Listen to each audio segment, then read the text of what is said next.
CAG ವರದಿಯನ್ನ ಏನು ಅಧಿವೇಶನದಲ್ಲಿ ನಿನ್ನೆ ಮಂಡನೆಯನ್ನ ಮಾಡಿದ್ದಾರೆ.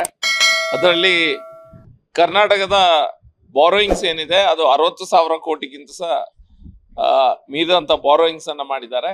ಬಹುಶಃ ಇದು ಹೋದ ವರ್ಷಕ್ಕಿಂತ 20% ಇನ್ಕ್ರೀಸ್ ಅನ್ಸ ಇದರಲ್ಲಿ ನಮ್ಗೆ ಕಾಣ್ಲಿಕ್ಕೆ ಸಿಗ್ತಾ ಇದೆ.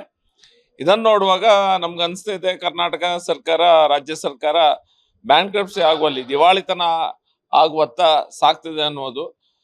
ಎಲ್ಲಾ ಡಿಪಾರ್ಟ್ಮೆಂಟ್ಸ್ಗಳಲ್ಲಿ ನೀವು ಫಾರೆಸ್ಟ್ ಇಂದ ಹಿಡಿದು KSRTC ವರೆಗೆ ನೀವು ಯಾವುದೇ ಡಿಪಾರ್ಟ್ಮೆಂಟ್ ಅನ್ನ ತಗೊಳ್ಳಿ, ಅಲ್ಲಿ ಕೆಲಸ ಮಾಡ್ತಿರುವಂತ ಕಾಂಟ್ರಾಕ್ಟ್ ಲೇಬರರ್ಸ್ ಯಾರಿದ್ದಾರೆ ಅವರಿಗೆ 3-4 ತಿಂಗಳಿಂದ ಸ್ಯಾಲರಿಗಳಾಗ್ತಾ ಇಲ್ಲ.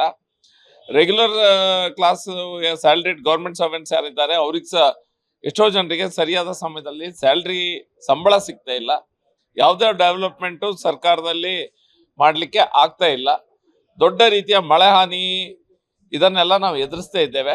ಮಳೆ ಹಾನಿಗೆ ಯಾವುದೇ ರೀತಿಯ ಅನುದಾನವನ್ನ ಸರ್ಕಾರ ಬಿಡುಗಡೆ ಮಾಡ್ತಾ ಇಲ್ಲ. ಯಾವ ಮಾತನ್ನ ನಾವು ಡೆವಲಪ್ಮೆಂಟ್ ನ ವಿಷಯ ತೆಗೆದ್ರು ಸಹ ಸರ್ಕಾರದಲ್ಲಿ ಹಣ ಇಲ್ಲ ಅನ್ನುವಂತ ಮಾತನ್ನ ಸರ್ಕಾರ ಹೇಳ್ತಾ ಇದೆ. ಶ್ವೇತಪತ್ರವನ್ನ ಸಿದ್ದರಾಮಯ್ಯ ಹೊರಡಿಸಿದ್ರೆ ಕರ್ನಾಟಕ ರಾಜ್ಯ ಸರ್ಕಾರದ ಫೈನಾನ್ಷಿಯಲ್ ಹೆಲ್ತ್ ಏನಿದೆ ಅದ್ರ ಬಗ್ಗೆ ನಮಗೆ ಸರಿಯಾದ ಮಾಹಿತಿ ಸಿಗ್ಬೋದು. ಕರ್ನಾಟಕದ ಮುಖ್ಯಮಂತ್ರಿಗಳು ಫೈನಾನ್ಸ್ ಡಿಪಾರ್ಟ್ಮೆಂಟ್ ಸಹ ಅವರ ಅಡಿಯಲ್ಲೇ ಇದೆ. ಅವರು ಶ್ವೇತಪತ್ರ ಹೊರಡಿಸ್ಬೇಕು. ಈ ದಿವಾಳಿತನದಿಂದ ಕರ್ನಾಟಕ ಸರ್ಕಾರವನ್ನ ಬಚಾವ್ ಮಾಡಲಿಕ್ಕೆ ಏನು ಮಾಡಬೇಕು ಅದನ್ನ ತ್ವರಿತವಾಗಿ ಸಿದ್ದರಾಮಯ್ಯರು ಮಾಡಬೇಕಾಗಿದೆ.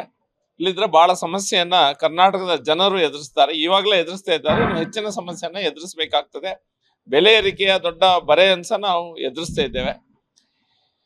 ಇದನ್ನೆಲ್ಲ ನೋಡುವಾಗ ಫೈನಾನ್ಷಿಯಲ್ ಹೆಲ್ತ್ ಅನ್ನ ಈ ಡೆಫಿಸಿಟ್ ಸಹ ಬಾರಿ ಜಾಸ್ತಿ ಆಗಿದೆ. ಫೈನಾನ್ಷಿಯಲ್ ಇಷ್ಟು ಹಾಳಾಗುವವರೆಗೆ ಸರ್ಕಾರ ಬಿಟ್ಟಿದ್ದೇ ದೊಡ್ಡ ತಪ್ಪು.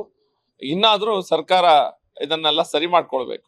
ಲೇಟೆಸ್ಟ್ ಹಾಗೂ ಇಂಟ್ರೆಸ್ಟಿಂಗ್ ಸುದ್ದಿಗಳಿಗಾಗಿ ಬಾಸ್ ಟಿವಿ ಕನ್ನಡ ಚಾನೆಲ್ನ ಸಬ್ಸ್ಕ್ರೈಬ್ ಮಾಡಿ. ಹಾಗೆಯೇ ಬೆಲ್ ಐಕಾನ್ ಪ್ರೆಸ್ ಮಾಡಿ.